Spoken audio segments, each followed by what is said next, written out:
भजन और पूजन की भांति, स्वाध्याय और सत्संग की भांति दो और भी पूजा परक, उपासना परक आध्यात्मिक प्रयोग हैं जो आपको करने ही करने चाहिए। एक का नाम है चिंतन और एक का नाम है मनन। चिंतन और मनन के लिए किसी कर्मकांड की ज़रूरत नहीं है, किसी पूजा विधान की ज़रूरत नहीं है और किसी समय निर्धारण करने के लिए भी ज़रूरत नहीं है। अच्छा तो ये हो कि आप सवेरे का समय ही इन सब कामों के लिए रखें। अध्यात्म के लिए इस समय सबसे अच्छा प्रातः काल का है। दूसरे कामों के लिए भी प्रातः काल का समय है। सबसे अच्छा समय है, अगर 24 घंटे में कोई है तो प्रातः काल का है। और उस प्रातः काल के समय को आप जिस भी काम में लगा देंगे उस काम में आपको बड़ी प्रसन्नता भी मिलेगी और सफलता मिलेगी। इसलिए चिंतन और मनन की एकांत साधना के लिए अगर आप प्रातः काल का समय निकाल पाएँ तो बहुत अच्छा।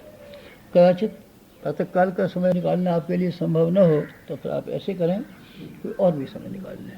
सुविधा का समय जब कभी भी आप ये देख पाएँ कि एक आधा घंटा 15 मिनट का समय कोई ऐसा निकलता है इसमें आप शांत होना ज़रूरी है। चिंतन मनन के लिए भाग दौड़ में रास्ता चलते फिरते जब कर लेंगे, नहीं, ऐसे मत कीजिए। चिंतन मनन के लिए ऐसा संभव नहीं है। ऐसा स्थान होना चाहिए जहाँ कि आपके बाहरी विक्षेप उत्पन्न होते हों और आपका मन एकाग्र और शांत हो जाता हो। इसके लिए कोई मुनासिब एकांत का स्थान मिल जाए तो और भी अच्छा। न मिल जाए तो आप आंखें बंद करके भी कहीं बैठ सकते हैं। जहाँ कोलाहल रहे तो आंखें बंद कर देंगे तो भी गुफा हो जाती है। गुफा में चले जाना, शांत एकांत के स्थान में चले जाना भी एक बात है, लेकिन अगर वैसा संभव न हो तो आप आंखें बंद कर लें। आंखें बंद करना भी एक काम है। आंखें बंद करने से भी बहुत काम मिल सकता है। तो आप आंखें बंद करके अपने आप को एकांत में समाया हुआ सीखें। सब दुनिया बंद हो गई, सारी दुनिया दिखना बंद हो गई, आपके भीतर ही भीतर का दिखता है, बाहर न कुछ है न कोई दिखता है। इस तरीके से भी काम चल सकता है।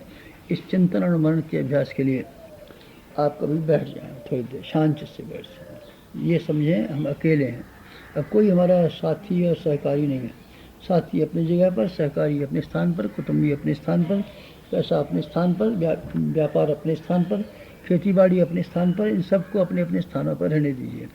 आप तो सिर्फ ये अनुभव कीजिए कि हम एकाकी और एकांत में बैठे हैं।